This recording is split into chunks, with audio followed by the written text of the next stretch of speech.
Assalamualaikum warahmatullahi wabarakatuh. Assalamualaikum warahmatullahi wabarakatuh. Kali ini di Sendarasa masih sama saya, dan ini Gus Suhdi ini salah satu ya pengamat budaya juga, pengamat Tosanaji.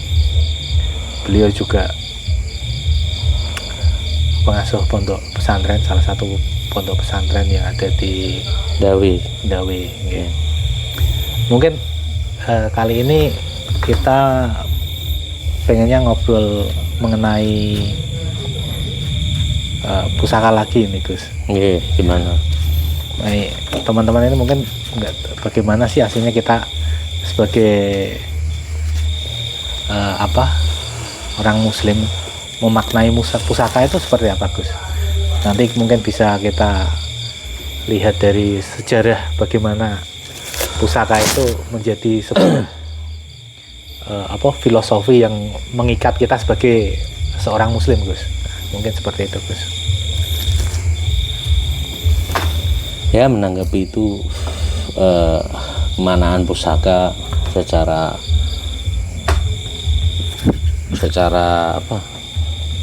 garis besar, atau menanggapi apa yang dimaksud dengan pusaka dari sisi religi kan, gitu. Ya, betul. Kalau pusaka sendiri itu kan orang awam, istilah kita orang Jawa itu memaknai pusaka itu kan salah satu hal yang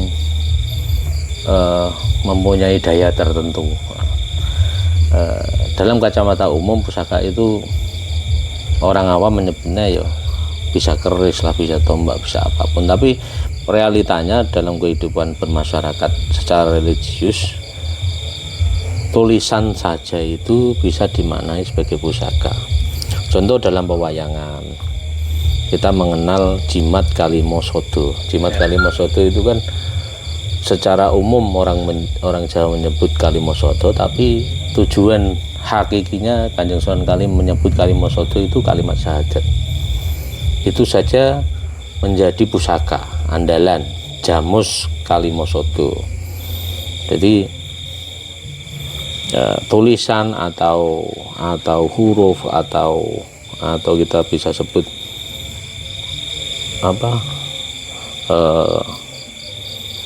lafaz itu juga bisa menjadi pusaka, dan itu pasti punya keistimewaan sendiri. Lafaz sendiri itu kan Allah, secara keilmuan yang saya terima itu lafaz sendiri itu kan Allah memberikan penjagaan dari lafaz mulai alif, ba, ta, sa sampai dengan ya, itu Allah menciptakan malaikat-malaikat untuk menjaga huruf-huruf itu sendiri. Apalagi ini tidak akan menjadi satu kalimat yang dipercaya atau dikultuskan menjadi pusaka sendiri. Dalam Al-Quran juga sendiri disebutkan tidak secara khusus bahasanya itu pusaka, tapi Allah sendiri itu memberikan petunjuk, karena Quran itu sendiri kan petunjuk bagi umat muslim, petunjuk kehidupan. Dalam salah satu surat di Al-Quran itu ada menyebut besi, yang suratnya sendiri namanya surat Al-Hadid. Al-Hadid itu maknanya sendiri besi. Ini saya bukakan Al-Hadid. Al-Hadid itu maknanya besi. Dalam surat Al-Hadid di ayat ke-25 itu Allah Ta'ala menyebut, A'udzubillahi minasyaitonirrajim, Bismillahirrahmanirrahim. Laqad arsalna rusuluna bil bayyinati wa anzalna ma'ahumul kitab wal mizana liyaquman nasu bil qisti wa anzalna al hadida fihi ba'sun syadidun wa manafi'u linnasi wa liya'lamallahu may yansuruhu wa rasulahu bil ghaib innallaha qawiyyun aziz. Niku pemaknaannya kurang lebih ngeten. Jadi Allah Ta'ala itu ngantos ngendikan kanthi estu sungguh itu temen niki maknanya bahasa Indonesia saja.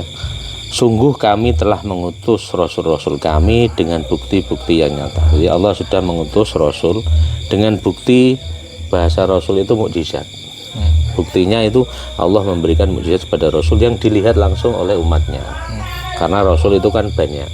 Ada 5 rasul. Allah memberikan mukjizat-mukjizat terhadap masing-masing rasul. Dari mulai Nabiullah Nuh, dari mulai Nabiullah Isa, dari mulai Nabiullah Musa, itu kan Allah memberi mukjizat masing-masing. Bersama mereka kitab dan neraca. Neraca itu maksudnya keadilan. Maksudnya untuk itu tadi bahan perbandingan. Bahan perbandingan itu oh ini betul, ini salah, ini hak, ini batil. Ini harus dilakukan, ini tidak. Bahasanya itu juga semacam tuntunan kehidupan.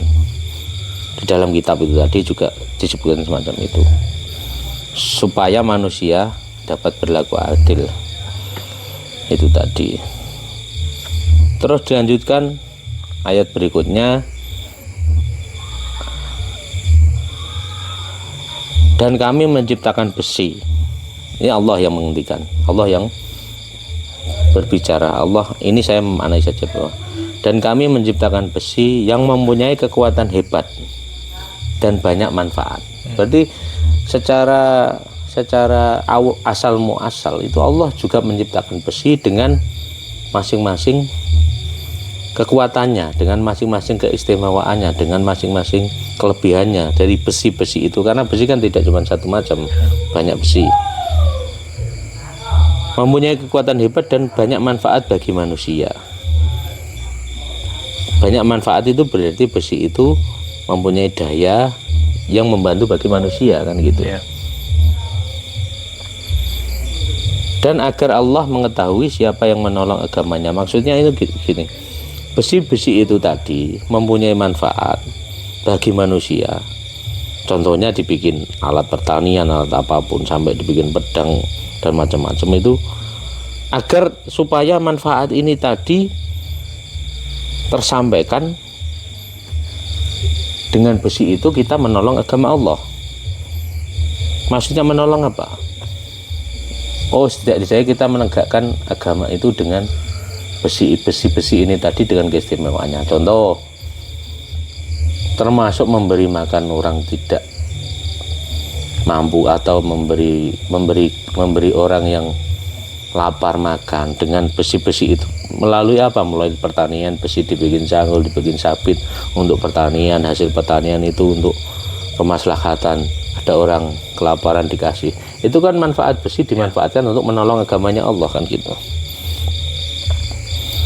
Dan menolong agamanya Allah serta rasul-rasulnya, walaupun Allah tidak melihatnya. Maksudnya Allah itu tidak terlihat oleh manusia biasa kasat mata, tidak serta-merta mata kita dapat melihat Allah, tapi kita punya keyakinan keyakinan kita itu menolong agamanya Allah itu dilihat Allah tanpa kita harus melihat Allah, kan gitu. Iya, betul. Kan gitu. Ditutup dengan innallaha qawiyyun aziz. Sesungguhnya Allah Maha Kuat dan Maha Perkasa. Ini menyebutkan bahwa tidak ada yang lebih kuat, tidak ada yang lebih perkasa selain Allah. Walaupun manusia ini dibekali dengan macam-macam itu tadi, termasuk Allah memberikan keistimewaan terhadap besi macam-macam, agar besi itu dimanfaatkan untuk itu tadi, menolong agama Allah dan Rasulnya. Tapi kembali lagi bahwa yang Maha Kuat dan Maha Perkasa itu tetap Allah. Bukan karena besi ini tadi, tapi karena Allah Ta'ala zat yang Maha Qawiyyun wa Azizun, itu Allah Ta'ala. Nah, kembali ke pusaka itu, pemanaan pusaka secara umum saja itu bahasanya hal-hal yang dipercaya mempunyai kekuatan untuk menjadi istilahnya support system lebih kuat, lebih macam-macam dan semacam itu. Dalam kepercayaan orang Jawa kan pusaka itu identik dengan besi, bahannya dari besi, mulai dari keris, mulai dari cundrik, mulai dari patrem, mulai dari gembolan-gembolan dari besi itu memang punya daya-daya tersendiri, apalagi ketika pembuatan itu disertai dengan lagu, disertai dengan puasa, disertai dengan pemilihan hari yang tepat kan gitu. Untuk menciptakan satu energi yang lebih baik. Jadi istilahnya besi ini bahannya sudah bagus seperti yang dikatakan Allah tadi, tapi ini dipoles lagi supaya auranya lebih bagus, supaya hasilnya lebih bagus dengan laku spiritual macam-macam mulai itu tadi. Secara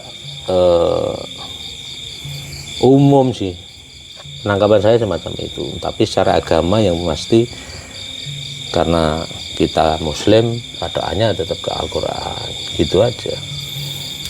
Dan dalam Al-Quran sendiri diterangkan macam-macam. Ketika Nabiullah Daud membuat baju zirah dari besi, itu kan Allah memberikan keterangan kepada Nabiullah Daud bahwa besi ini bisa dijadikan ini, jadikan di sini. Itu kan juga petunjuk bagi manusia.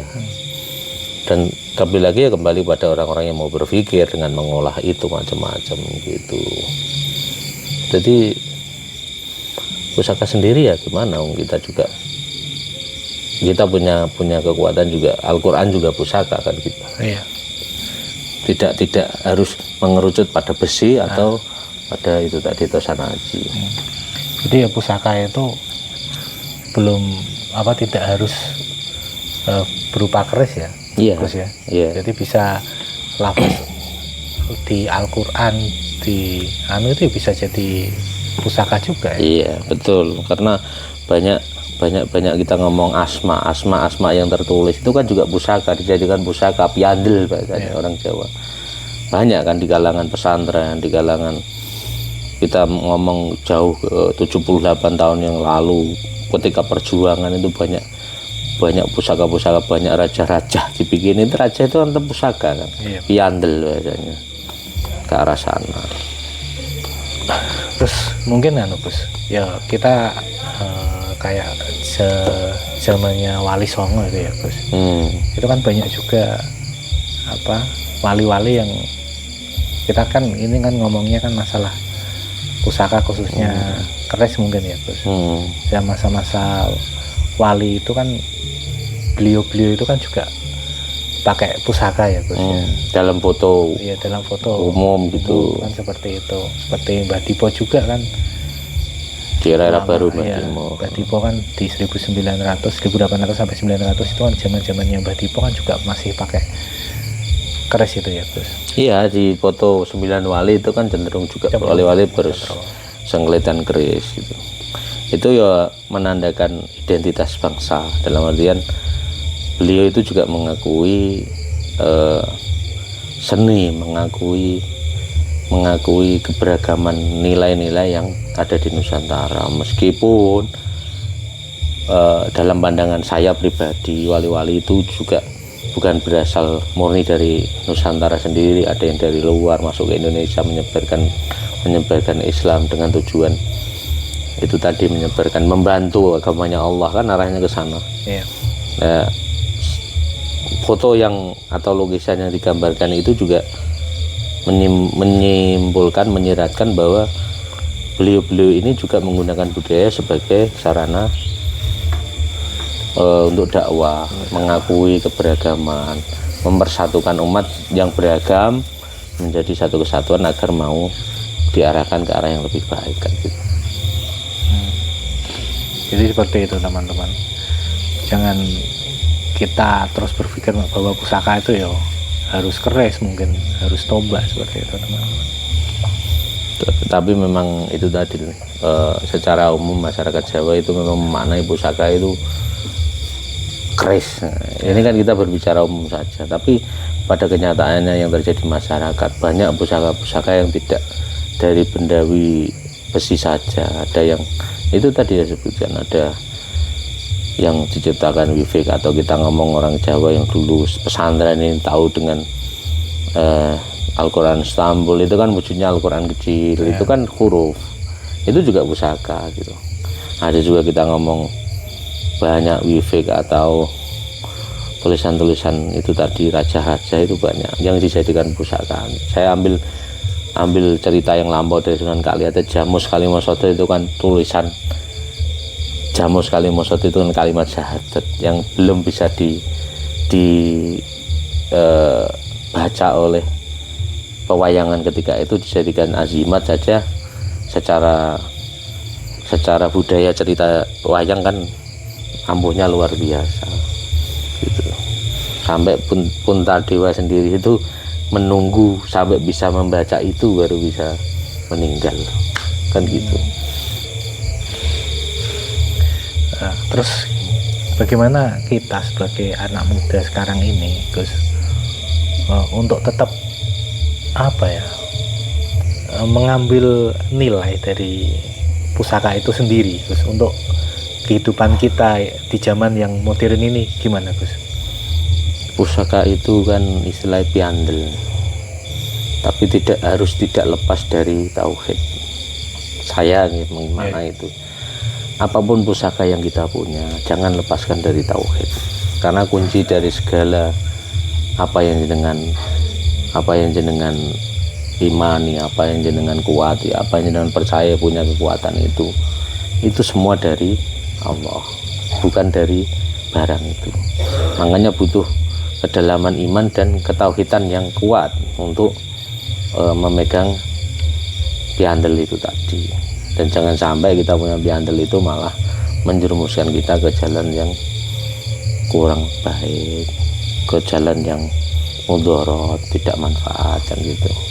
Ya sebagai anak muda ya lestarikanlah pusaka, dalam hari ini apapun bentuknya pusaka, dengan tujuan pelestarian budaya atau cagar budaya, atau minimal ketika jenengan punya tosan aji, keris, macam-macam, itu lestarikan itu sebagai warisan budaya leluhur, dengan bersandar pada ayat tadi bahwa masing-masing besi itu punya keistimewaan dan manfaat bagi manusia.